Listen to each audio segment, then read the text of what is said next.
November 9, 1943, Brussels, Belgium. Marc Aubrion held a newspaper that looked exactly like Le Soir, Belgium's most prominent daily, except every word in it was a lie designed to humiliate the Nazi occupiers. In his hands was the culmination of 21 days of clandestine work, 50,000 copies of a perfect forgery, ready to be slipped into newsstands across occupied Brussels within hours. The Front de l'Indépendance resistance fighter knew that within days the Gestapo would hunt down everyone involved. Some would die in concentration camps, others would face firing squads. But for one afternoon, Brussels would laugh at Hitler, and that laughter would echo across occupied Europe. By November 1943, the weight of occupation crushed Belgium beneath 3.5 years of Nazi control. The German invasion had swept through the Low Countries in May 1940, conquering Belgium in 18 days of mechanized warfare that overwhelmed Belgian defences. King Leopold III surrendered unconditionally on May 28, 1940, leaving behind a population of 8 million trapped between collaboration and resistance. The Nazis transformed Belgian society into an extension of the Reich with systematic efficiency. Every newspaper, radio broadcast, poster, and public statement existed to serve German propaganda. Joseph Goebbels's Ministry of Propaganda controlled the flow of information with absolute authority, establishing censorship bureaus in Brussels that reviewed every piece of printed material.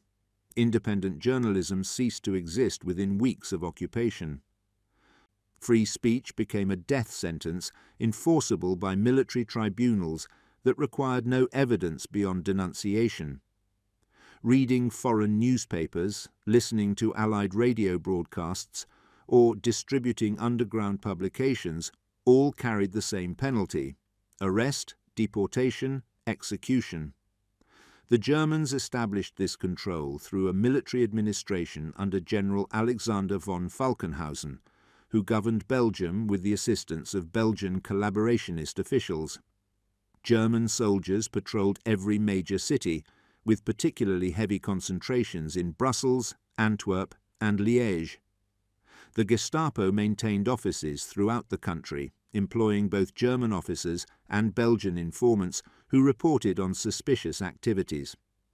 By 1943, the occupation had created a climate of fear and surveillance that penetrated every aspect of daily life. Neighbours denounced neighbours. Co-workers reported co-workers.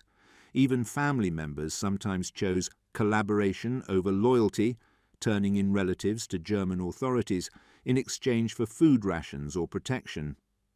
The economic devastation compounded the psychological pressure. German authorities requisitioned Belgian industrial output for the Reich's war effort.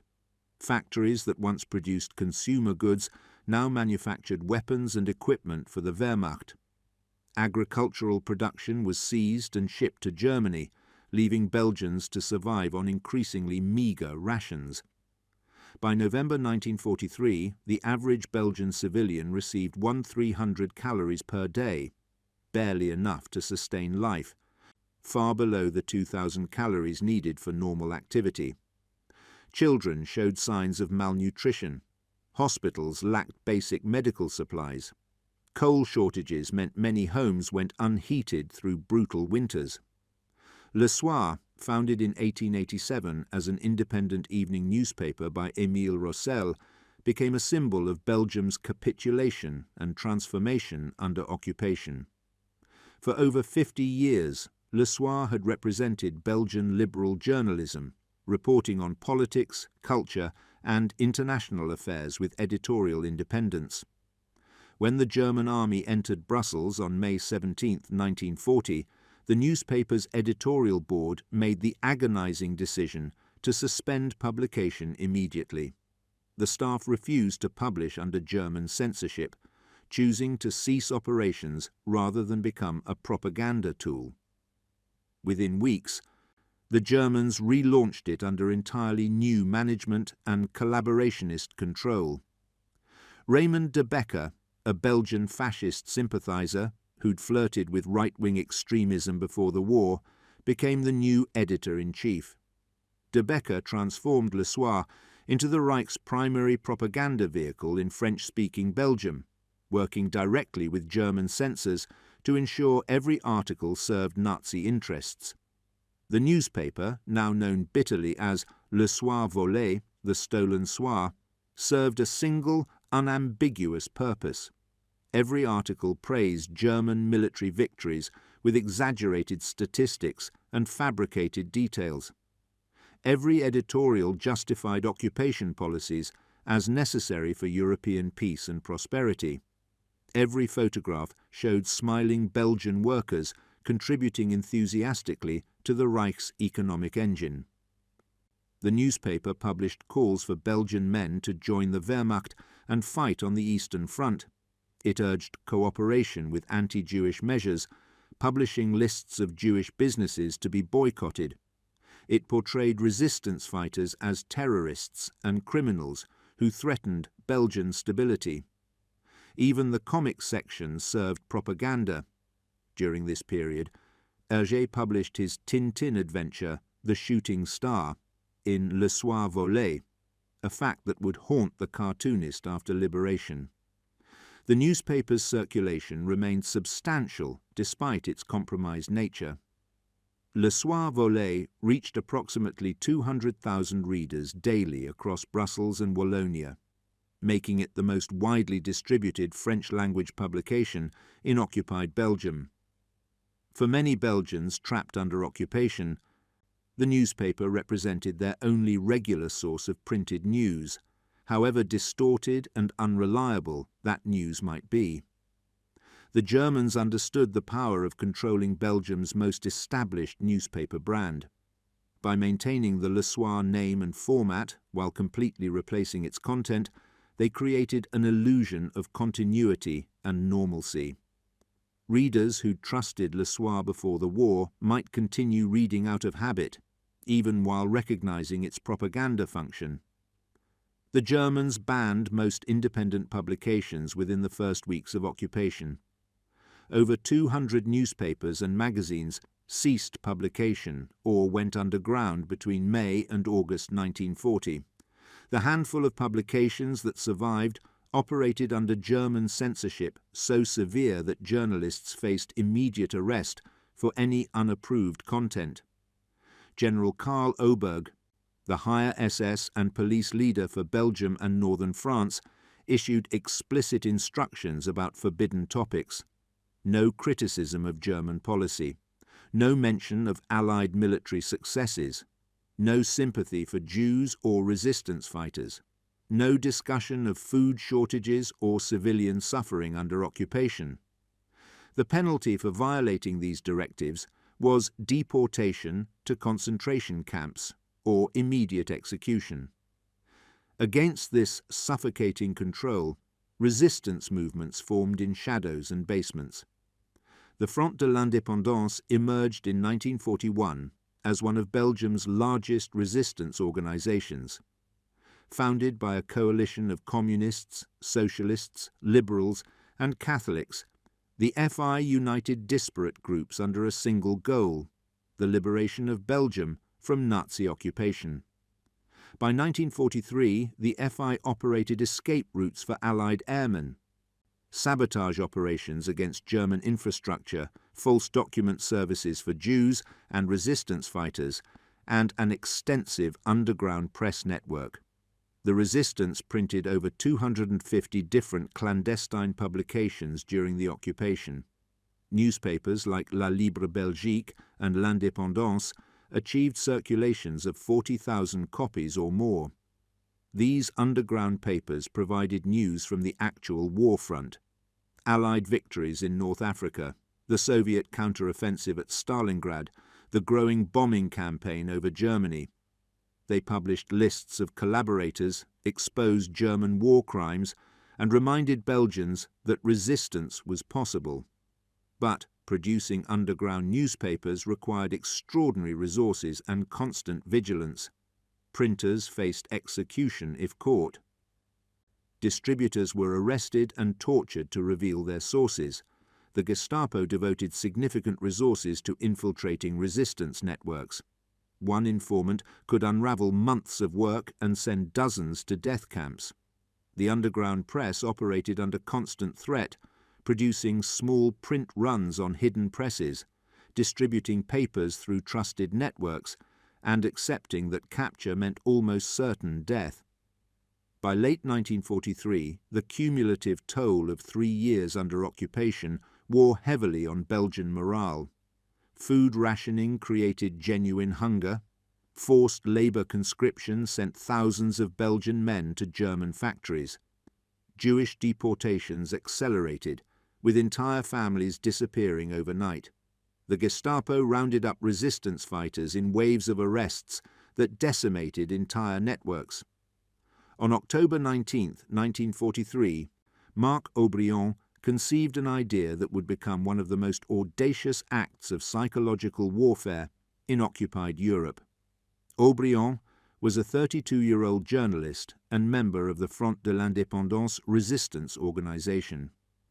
Born in 1911 in Belgium, Aubrion had grown up in Brussels and entered journalism in the early 1930s, developing a sharp wit and keen understanding of how newspapers shaped public opinion. He possessed a natural talent for satire and understood the power of humour as a weapon against authoritarianism. Before the war, he'd worked in Belgian media, writing articles that demonstrated both technical skill and a subversive sense of humour. When the Germans invaded, Aubrion refused to flee or collaborate, choosing instead to join the underground resistance. During the occupation's first 3 years, he'd edited underground publications and written articles for various resistance papers, always operating under the constant threat of Gestapo arrest. His work with the FI press section had made him acutely aware of both the challenges and limitations of underground publishing. Resistance newspapers reached thousands, perhaps tens of thousands, but they remained in the shadows. People read them in secret, hidden in basements and attics, always aware that possession meant arrest. The real propaganda war was being won by Le Soir volet, which reached 200,000 readers daily through legitimate open distribution channels. On that October evening, while working on an article planned for November 11th, the 25th anniversary of Germany's World War I surrender, Aubrion experienced what can only be described as a revelation. He was sitting in a resistance safe house, surrounded by copies of Le Soir volet that the FI collected for intelligence purposes.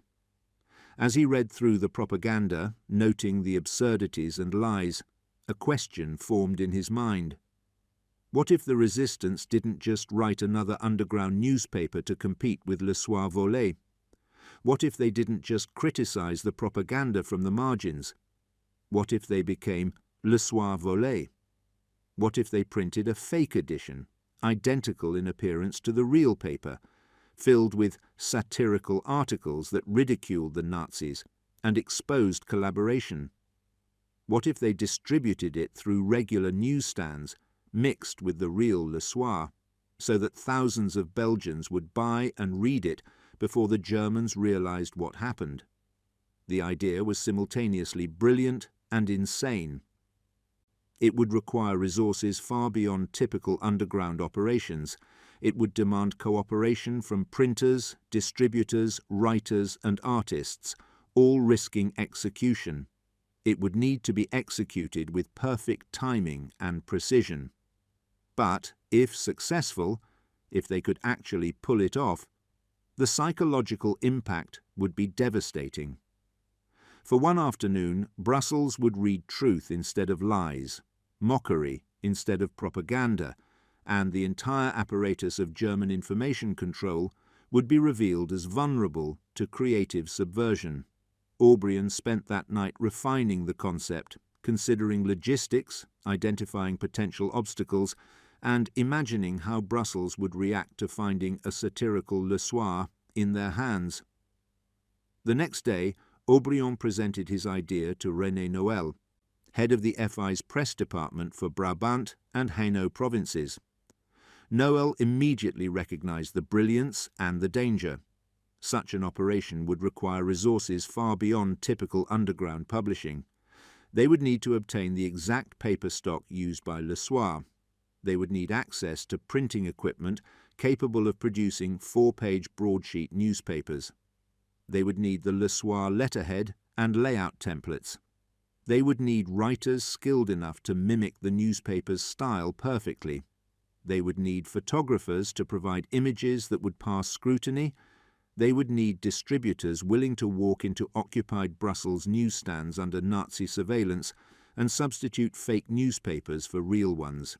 Every person involved would face execution if caught, but Noël agreed. The potential impact justified the risk. One afternoon of Brussels laughing at Hitler might accomplish more for morale than months of underground newspapers preaching resistance. Noël took the proposal to the FI National Committee. The committee debated intensely. Some members argued the operation was suicidal and would accomplish nothing beyond getting resistors killed. Others countered that spectacular acts of defiance had psychological value beyond their immediate tactical effect. After heated discussion, the committee approved the operation with one condition. They needed financial backing before proceeding. Noël approached André Grandjean, a lawyer at the Court of Appeal and key figure in publishing the underground newspaper Justice Libre au Palais. Grandjean immediately grasped the operation's potential.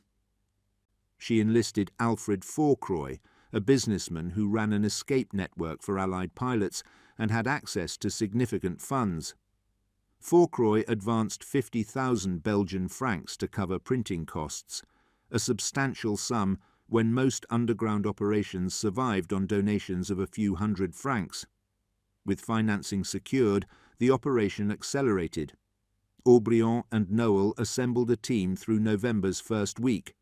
The editorial team included Fernand Demany, former journalist for Le Soir before the occupation and current Secretary-General of the FI; Adrien van den Branden de Rieth, a substitute prosecutor, joined to provide legal and political expertise. Pierre Anciot, a liberal lawyer, contributed articles. Léon Navez, a painter whose Brussels apartment became the primary meeting location, provided security and coordination. Through Théo Moulier, an FI member who worked for the real Le Soir, the resistance gained access to a printing template with the newspaper's letterhead. Moulier also provided a list of kiosk locations and delivery times, critical intelligence for distribution. The printing challenge fell to Pierre Lauwers, an Anderlecht-based printer whose workshop on Rue Van Lint had already produced underground materials for the FI. Lauwers created the photogravure plates necessary for high-quality newspaper printing, but producing 50,000 copies required industrial printing equipment and large format paper that was almost impossible to obtain under occupation. Pierre Ballancourt, a linotypist who published tracts for the FI, connected Aubrion with his former employer, Ferdinand Wellens. Wellens operated a commercial printing business and, crucially, was a resistance sympathizer who'd already printed FI materials. When approached about the Faux Soir project, Wellens didn't hesitate. He committed his presses, his paper stocks, his workshop, his linotypists, and his own life to the operation, charging 1 franc per copy to cover only the cost of materials. The writing began immediately. The editorial team met nightly at Neves's apartment, working by candlelight to avoid attracting attention. Their approach evolved quickly from propaganda pamphlet to full-scale satire. They would use zwanze, the characteristic humour of Brussels, irreverent, mocking, absurdist comedy that cuts through pomposity and pretension. Every element of the fake newspaper would parody Nazi propaganda while appearing, at first glance, completely authentic. The masthead would be identical. The layout would match perfectly. The typeface would be exact, but the content would be a systematic dismantling of everything Le Soir volé stood for. The front page featured 2 photographs. Le Soir volé typically ran only one. The first photograph, top left, showed military aircraft in action. A quick inspection revealed the impossible. The aircraft bore American star insignias. The accompanying headline praised Allied bombing raids. The second photograph showed Adolf Hitler, arms crossed, eyes raised to the heavens, with the caption, "Das habe ich nicht gewollt," I didn't want that, a play on Hitler's famous phrase suggesting he now feared Allied air power. The lead article announced major German defeats on the Eastern Front with gleeful detail. The Sixth Army's surrender at Stalingrad was described as Germany's greatest military disaster. Soviet advances were reported with accuracy that German propaganda had systematically hidden. The North African campaign's collapse was presented as Allied triumph, with British and American forces celebrated for crushing Rommel's Afrika Korps. Interior pages continued the satire with devastating precision. The obituaries section listed prominent Nazis and collaborators. The death notices were premature, the listed individuals were still alive, but the message was clear. The classified ads section offered absurdist gems. Wanted, conscience. Lost somewhere between June 1940 and present. Reward offered to anyone finding conscience of Belgian collaborators. For sale. Slightly used 1,000-year Reich. Previous owner delusional. 4 years into 1,000-year warranty. Current condition deteriorating rapidly. Cinema listings advertised fictional films with telling titles. Twilight of the Nazis playing at the Metropole. The Inglorious Retreat showing at the Palace. Requiem for the Führer at the Ambassador. The sports pages reported on imaginary competitions.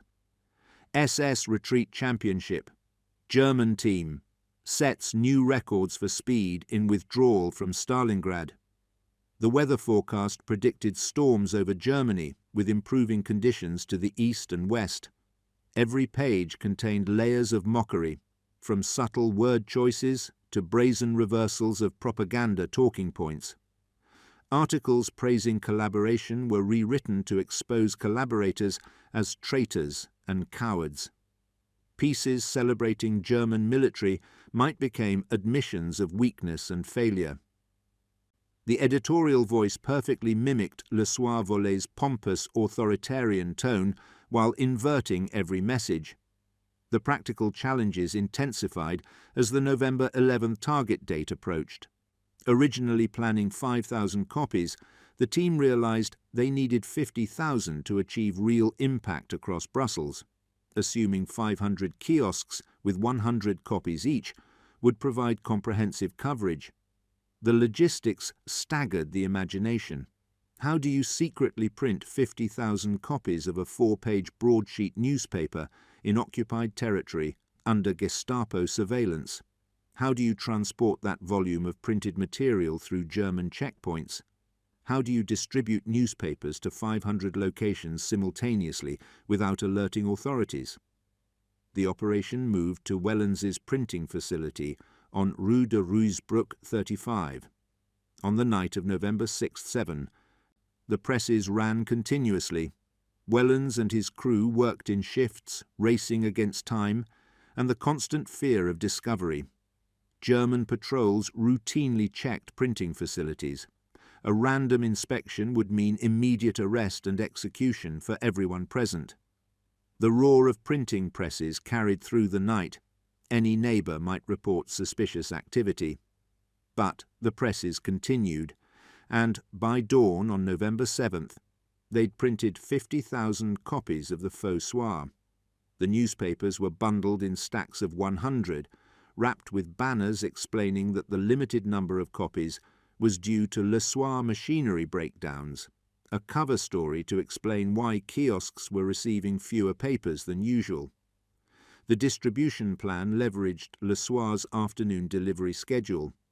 The real newspaper typically arrived at kiosks around 4 p.m, when workers leaving jobs would line up to buy their evening paper. The resistance planned to deliver Faux Soir copies 30 minutes earlier, allowing quick sales before the real edition arrived. The FI requested that the British Royal Air Force conduct a raid over Brussels on the afternoon of November 9th. Air raid sirens would delay the real Le Soir's printing and distribution, giving Faux Soir more time to sell. The British never confirmed receiving the request. On the morning of November 9th, volunteers received their assignments. Young resistance members, mostly in their 20s, would carry bundles of newspapers to assigned kiosks across Brussels. They would approach each vendor, explain they were delivering Le Soir, leave the bundle, and depart immediately. The operation required perfect timing and nerves of steel. Walking through occupied Brussels carrying 100 newspapers, while German soldiers patrolled every major street, demanded extraordinary courage. A single suspicious patrol could unravel the entire operation. At approximately 3:30 p.m. on November 9, 1943, the distribution began across Brussels in coordinated waves. Volunteers emerged from safe houses scattered throughout the city, each carrying bundles of newspapers wrapped to look like ordinary delivery packages. They moved quickly but not frantically through the streets, understanding that running would attract attention, while purposeful walking appeared normal. The operation targeted major kiosks in strategic locations where foot traffic guaranteed maximum distribution. The Gare du Nord railway station, where workers returning from forced labour details would buy evening papers. The Gare du Midi station, Belgium's busiest rail hub, where thousands pass through daily. The Porte de Namur intersection, a major commercial district where businessmen and shoppers congregated. The Chaussée de Charleroi, a working-class neighbourhood where the resistance had strong support.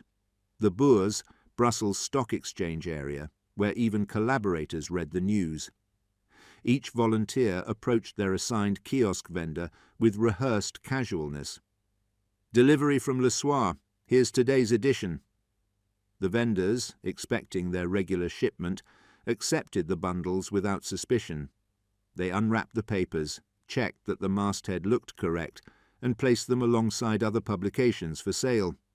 When customers arrived at 4 p.m. expecting their daily Le Soir, they found the Faux Soir already displayed and available. The price was the same. The paper quality felt identical. The format matched exactly. Nothing suggested these weren't the authentic newspapers they'd been reading for 3 years. The first readers' reactions revealed the brilliance of the operation's psychological design. A businessman leaving his office on Avenue Louise bought a copy from his regular vendor. He tucked it under his arm, walking toward the tram stop while beginning to skim the front page. Then he stopped walking entirely. He stood on the sidewalk, staring at the newspaper, reading and rereading passages. His face showed confusion, then shock, then the beginning of a smile he tried desperately to suppress. He glanced around nervously, suddenly aware he was holding something dangerous, but unwilling to discard it. On a tram crossing the city centre, a woman opened her newly purchased Le Soir and began reading. 15 seconds later, she gasped audibly. The passenger beside her asked what was wrong. She showed him the newspaper, pointing to an article. He read it, and his eyes widened. Within 2 minutes, half the passengers on the tram were huddled around the newspaper, reading passages aloud in whispers, then in barely contained excitement. Someone laughed, a quick, shocked bark of laughter that escaped before they could stop it. The laughter spread. Other passengers produced their own copies of Le Soir they'd just purchased.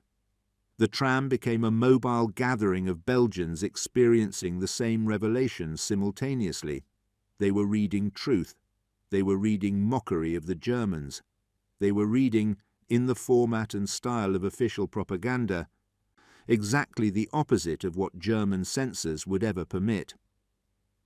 At a kiosk near the Grand Place, Brussels' magnificent central square, a vendor sold 100 copies of Faux Soir in approximately 18 minutes. Customers who bought copies and began reading them immediately came back to buy additional copies for friends and family. The vendor, initially confused by the unusual demand, eventually glanced at one of the newspapers and realized what was happening. He kept selling, understanding that whatever these papers contained, Brussels wanted them. When the real Le Soir arrived 30 minutes later, the vendor found himself holding 2 different editions of the same newspaper. He placed them side by side on his counter. Several customers who'd already bought Faux Soir returned to buy the real edition as well, wanting to compare them and see both versions of the same date's news. Some customers, once they understood what had happened, deliberately chose only the Faux Soir and refused the authentic edition. The act of purchase became itself a small act of resistance. Within 90 minutes of the first distribution, the Faux Soir phenomenon spread across Brussels through word of mouth and visible reactions. People on the street saw others reading newspapers and laughing or looking shocked. They asked what was happening. Copies circulated from hand to hand as readers shared them with strangers. Some people literally stopped in the middle of sidewalks, creating small crowds as passers-by gathered to read over shoulders. The normal atmosphere of oppressed silence that characterized occupation Brussels transformed into something unprecedented. For one afternoon, the fear lifted. For one afternoon, Brussels allowed itself to laugh at Hitler in public spaces, on trams and street corners, in cafes and shops. The psychological release was palpable and shared by thousands simultaneously. This wasn't isolated resistance happening in basement hideouts. This was collective, public, widespread mockery of the occupiers, accomplished through the simple act of reading a newspaper. German soldiers patrolling the streets initially noticed only unusual crowd behavior. Belgians gathering in groups, which normally indicated black market activity or resistance organizing. But these crowds were reading newspapers and sometimes laughing. The soldiers grew suspicious.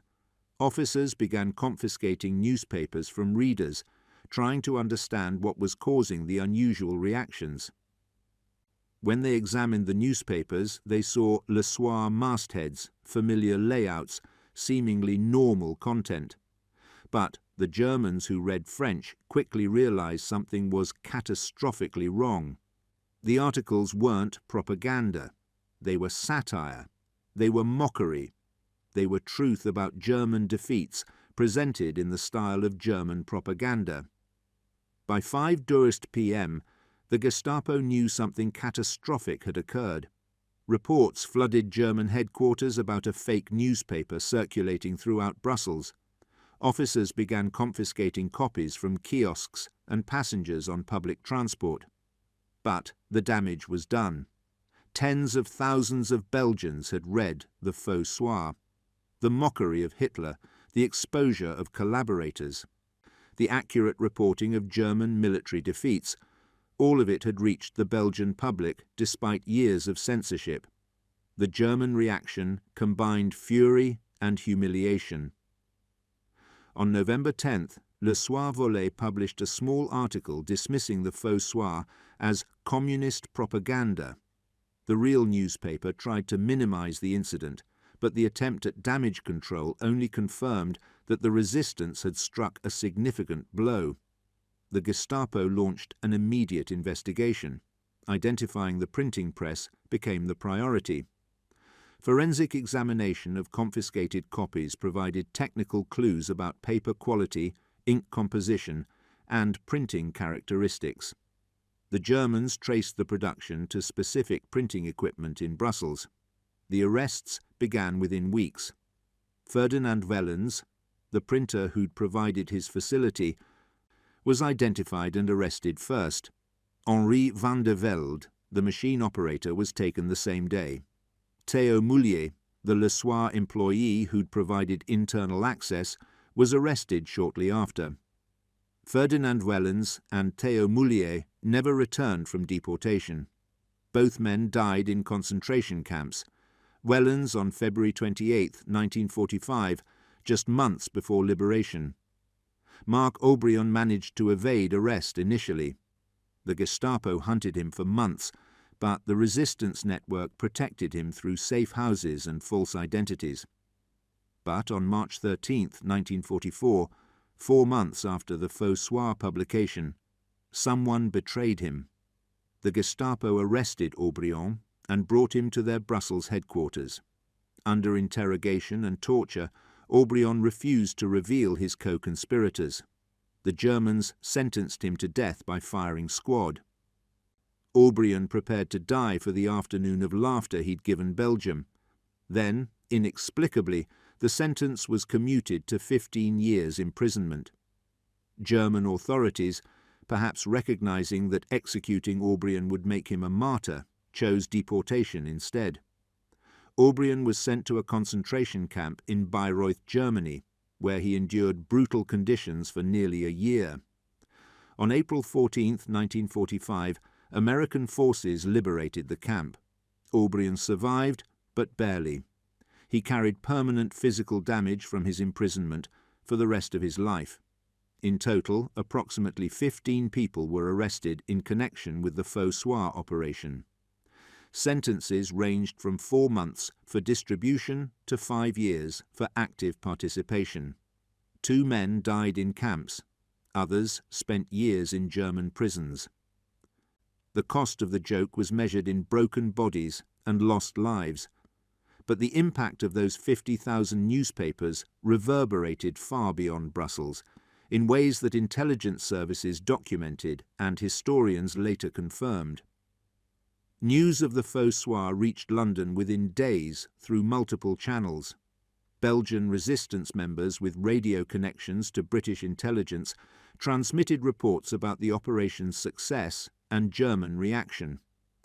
British intelligence services intercepted and decoded German military communications that referenced the fake newspaper incident with notable alarm. The British press, receiving information through intelligence briefings, translated and published excerpts celebrating the Belgian resistance's audacity and creativity. The London Times ran a story headlined "Brussels Laughs at Hitler" that detailed the operation. The BBC's French language service, broadcasting from London to occupied Europe, reported extensively on the incident.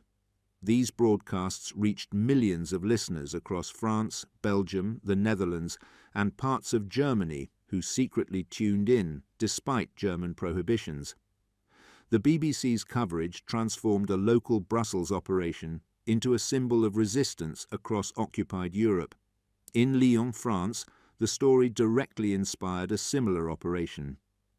On December 31, 1943, just 7 weeks after the Faux Soir, French resistance fighters published a fake edition of Le Nouvelliste, a collaborationist newspaper. The French operation followed the Belgian model almost exactly, proving the tactic was replicable and spreading the psychological warfare approach. In the Netherlands, underground printers discussed creating fake editions of Dutch collaborationist papers, though technical obstacles prevented full implementation. The tactic of creating spoof newspapers spread through resistance networks as a proven method of psychological warfare that required relatively limited resources compared to sabotage or armed resistance.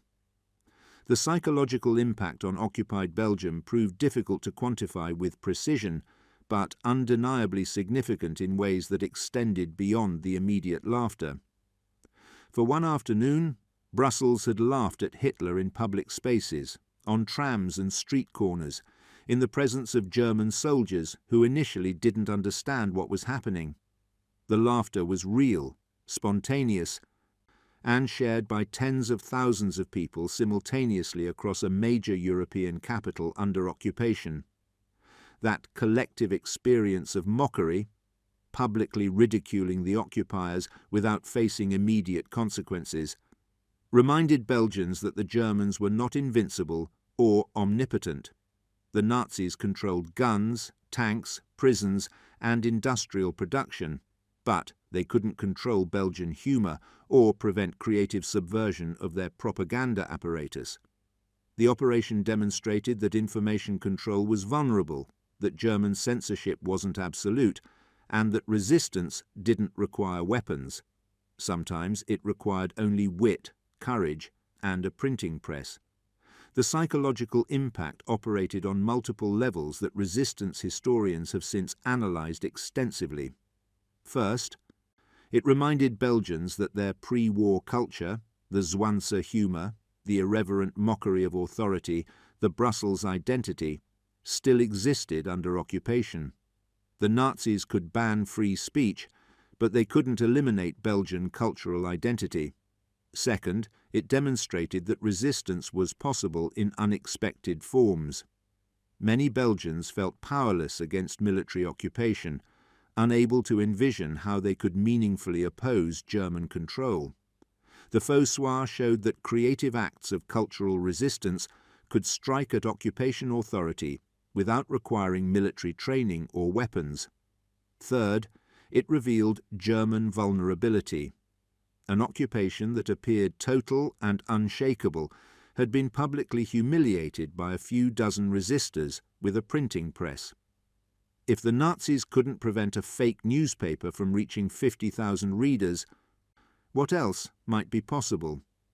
Fourth, it created a shared experience that built solidarity among Belgians who'd been atomized and isolated by occupation policies. Tens of thousands of people experienced the same shock, delight, and laughter simultaneously, creating a collective memory of resistance that endured beyond the immediate event. The Front de l'Indépendance received recognition not just from the Belgian public, but from the Allied command structure coordinating with resistance movements. London sent a budget of 347,000 francs to support FI operations, an enormous sum equivalent to roughly $70,000 in 1943 dollars, when most resistance groups struggled to afford paper and ink. The financial support came specifically because the Faux Soir demonstrated that Belgian resistance could execute sophisticated psychological warfare operations that complemented Allied military strategy. The operation proved the FI wasn't merely a scattered group of amateur resistors, but a capable organization that could plan, resource, and execute complex operations under extreme risk. Allied planners began consulting with Belgian resistance leaders about other potential psychological warfare operations.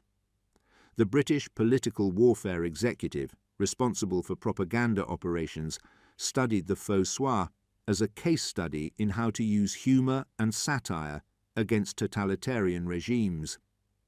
Some of the techniques developed for the Faux Soir influenced later Allied psychological operations, including the fake newspapers dropped over Germany in 1944 and 1945 that used similar satirical approaches to undermine Wehrmacht morale.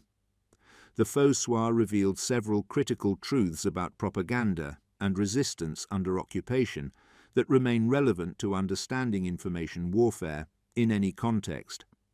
First, that the occupiers' control of information was never as complete as it appeared to citizens living under that control. The Germans had banned independent media, controlled all newspapers, monitored radio broadcasts, and made listening to Allied broadcasts punishable by death. German censors reviewed every piece of printed material, from newspapers to posters to product labels. The Gestapo maintained extensive networks of informants who reported on suspicious activities. Yet a small group of resistors produced 50,000 copies of a fake newspaper, transported them through German checkpoints, and distributed them throughout Brussels in a single afternoon without German authorities preventing or detecting the operation until it was complete. The elaborate apparatus of censorship and control proved vulnerable to creative subversion executed with precision and courage. Second, that humour and satire could be as effective as conventional weapons in psychological warfare. The Faux Soir didn't provide military intelligence that would change battlefield outcomes in any immediate sense. It didn't sabotage German infrastructure, destroy military equipment, or kill Nazi soldiers. It didn't directly save lives or liberate territory. But it accomplished something arguably more valuable in the context of psychological warfare. It made the occupiers look ridiculous and reminded the occupied population that resistance was possible. Totalitarian regimes depend on projecting invincibility and inevitability. They demand respect born from fear and enforce that respect through violence and intimidation. When people laugh at dictators, when they mock propaganda, when they refuse to take occupation seriously, the psychological foundation of totalitarian control begins cracking. Fear diminishes when the feared become subjects of mockery. Authority weakens when people stop believing in its omnipotence. The Faux Soir reminded Belgians that they could still resist, even if resistance meant nothing more than refusing to believe Nazi lies and daring to laugh at German pretensions. Third, that information itself was a battlefield as important as any military front. The Germans understood this principle, which explains why they devoted such extensive resources to controlling newspapers and radio broadcasts. Joseph Goebbels's entire propaganda apparatus existed because the Nazis recognized that controlling what people believed was as important as controlling what they did. Belief shaped behavior. If you could make people believe the Reich was invincible, they wouldn't resist.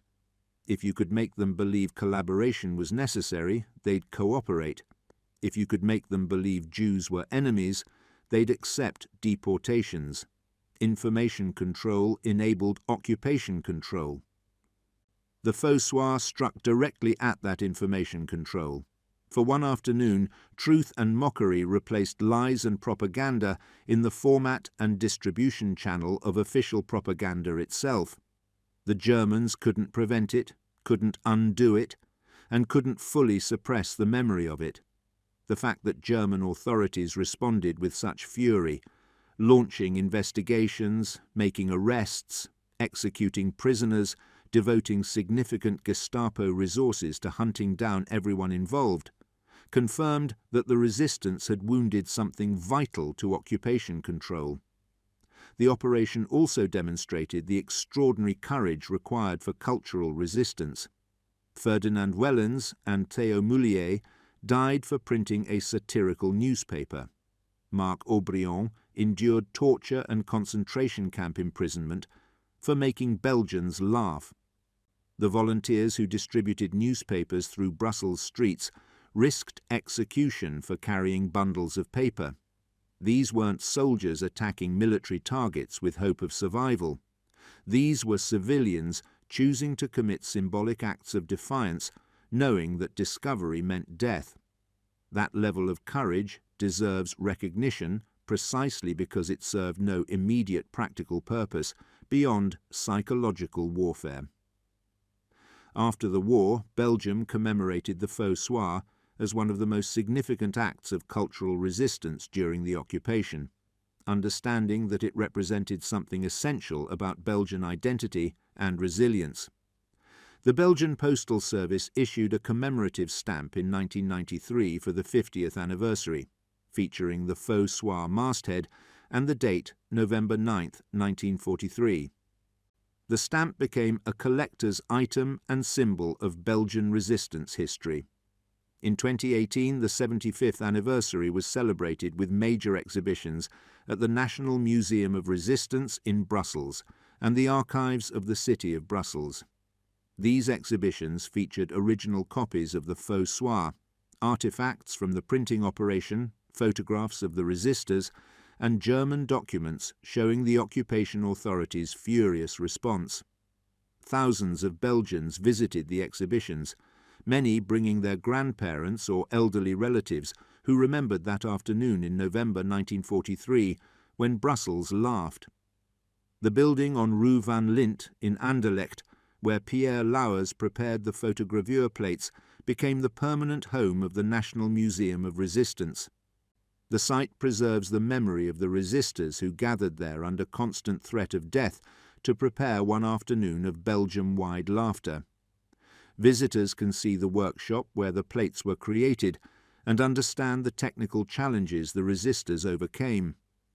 The museum maintains the space as it appeared in 1943, allowing visitors to imagine the fear and determination of working on such a dangerous project. In 1955, Belgian director Gaston Schoukens produced Un Soir de Joie, An Evening of Joy, a film recounting the Faux Soir story in dramatic form. The film starred popular Belgian actors and was shot in Brussels locations where the actual events occurred. It was an immediate success in Belgium, playing to sold-out theatres for months and reflecting the operation's enduring place in Belgian cultural memory.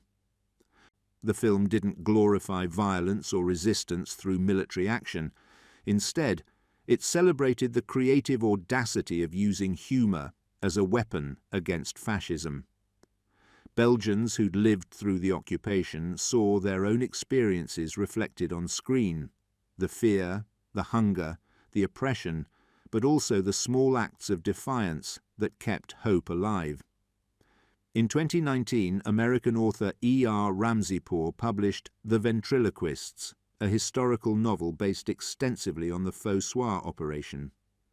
The book brought the story to international audiences, introducing new generations to Marc Aubrion and the resistance fighters who risked everything for satire. Ramseypour conducted extensive research in Belgian archives, interviewing survivors and historians to capture the operation's details and emotional reality.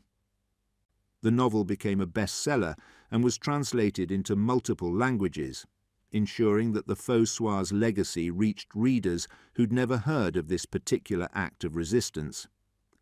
In 2025, Belgian director Michael Roskam began production on Le Faux Soir, a major film featuring César Award-winning actor Arie Worthalter as Marc Aubrion. The production, filming in Brussels with support from Belgian cultural institutions, represents the latest effort to ensure the story remains alive for contemporary audiences. The fundamental lesson of the Faux Soir remains powerfully relevant beyond its specific historical context, particularly in understanding modern information warfare and propaganda, and control of media continue shaping political and military conflicts in the 21st century with even greater sophistication than the Nazis achieved. The techniques change, from newspapers to television to social media to algorithmic content curation, but the underlying dynamics persist with remarkable consistency. Those in power seek to control narratives about reality, shaping what people believe about events, threats, and appropriate responses. Those who resist seek to subvert those narratives, exposing lies, revealing hidden truths, and creating alternative frameworks for understanding reality. The Faux Soir demonstrated that creative, well-executed acts of information subversion can have impacts disproportionate to their immediate tactical effects. A single afternoon of distributed newspapers didn't change military situations or liberate territory, but it changed what people believed was possible. It demonstrated that information control could be breached. It showed that humour could undermine authority. It proved that small groups with creativity and courage could strike effectively at the psychological foundations of occupation. Modern resistance movements, studying historical precedents, often examine the Faux Soir as a case study in asymmetric information warfare. How do you resist when the opponent controls all official communication channels? How do you spread truth when lies have institutional backing and distribution networks? How do you make people question propaganda when that propaganda saturates their information environment. The Faux Soir provides one answer. You don't build alternative channels that operate in margins. You infiltrate and subvert the existing channels, using the occupier's own distribution network and trusted brand against them. The genius wasn't creating underground newspapers that reached thousands. The genius was creating a fake official newspaper that reached tens of thousands before authorities could respond. The operation succeeded because it exploited the trust and habits built into Le Soir's brand recognition. Readers trusted Le Soir, not its content under occupation, but its format, its appearance, its distribution system. The resistance weaponized that trust for one afternoon, delivering truth and mockery through channels built for lies and propaganda. The operation succeeded not because it killed German soldiers or sabotaged military infrastructure. It succeeded because it reminded occupied Belgium that resistance was possible in unexpected forms. When every avenue of conventional resistance is closed, when military action means certain death, when the occupiers control every official channel of communication, a fake newspaper can become an act of war. The weapon wasn't violence, it was mockery. And for one afternoon in November 1943, that weapon struck with devastating effect. Marc Aubrion survived the war and lived to see Belgium liberated on September 3, 1944, when Allied forces entered Brussels to overwhelming celebration. He emerged from his concentration camp experience physically broken but spiritually undefeated, carrying permanent injuries that would affect him for the rest of his life. The torture and deprivation had taken their toll.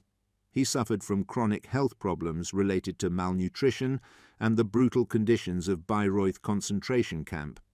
But he'd survived when so many others hadn't, and he carried forward the memory of Ferdinand Wellens and Theo Moulier, who died for the joke they'd helped create. Aubrion rarely spoke publicly about his role in the Faux Soir operation after liberation, preferring to let the act speak for itself rather than claiming personal glory. He understood that the operation's power came from its collective nature. Dozens of people contributing skills, taking risks, and accepting potential consequences. He rejected attempts to portray him as a singular hero, insisting that the Faux Soir was the work of a community of resistors, each essential to the operation's success. In the years following liberation, Aubrion returned to journalism, working to rebuild Belgium's free press and training a new generation of journalists who understood the power and responsibility of independent media. He died having witnessed his joke become a permanent part of Belgian resistance history, a symbol of courage and creative defiance that would be studied and celebrated for generations.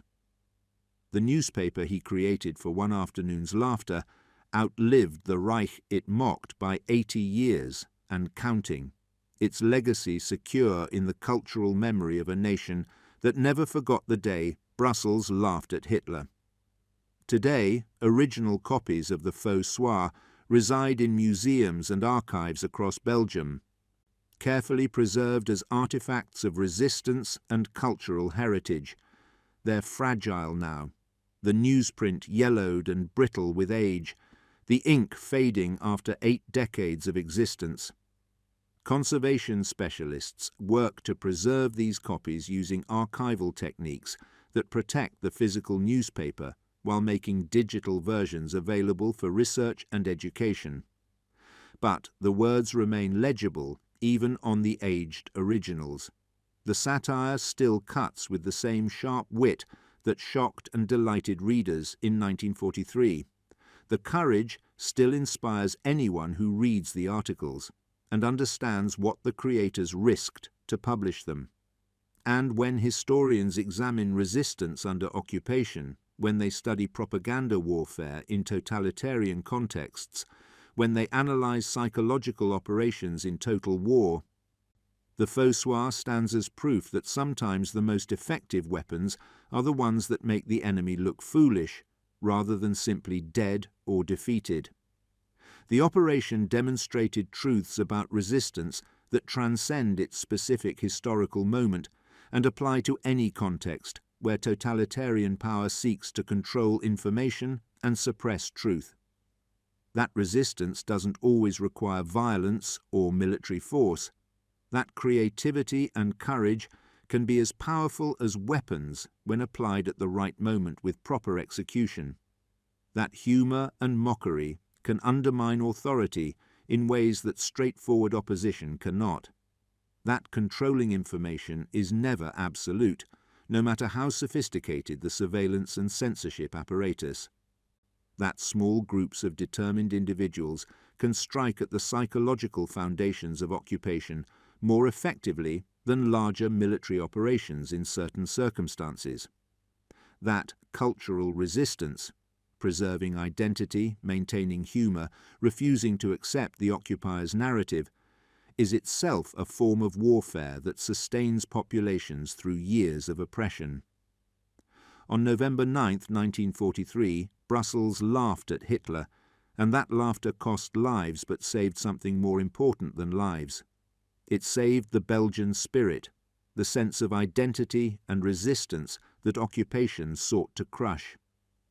That laughter echoed through occupied territories across Europe, reminding millions that totalitarian control was never as complete as it appeared, that humour could survive oppression, and that sometimes the most subversive act of all was refusing to take tyranny seriously.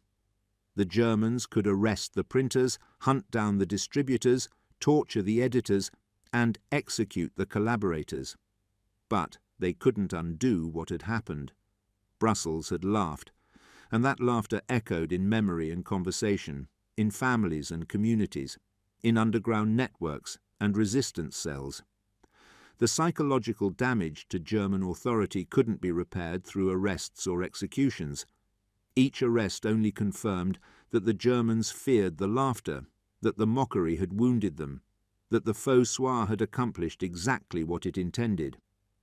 The Faux Soir proved that propaganda warfare wasn't just about what you said. It was about how you said it, where you said it, and who was laughing when the message arrived.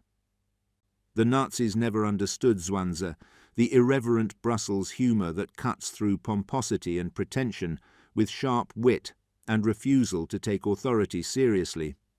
They never understood that making people laugh could be more dangerous than making them angry, that mockery could be more subversive than calls to violence.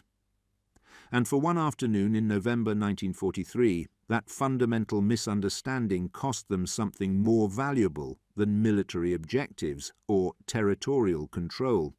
It cost them respect, fear, and the myth of invincibility.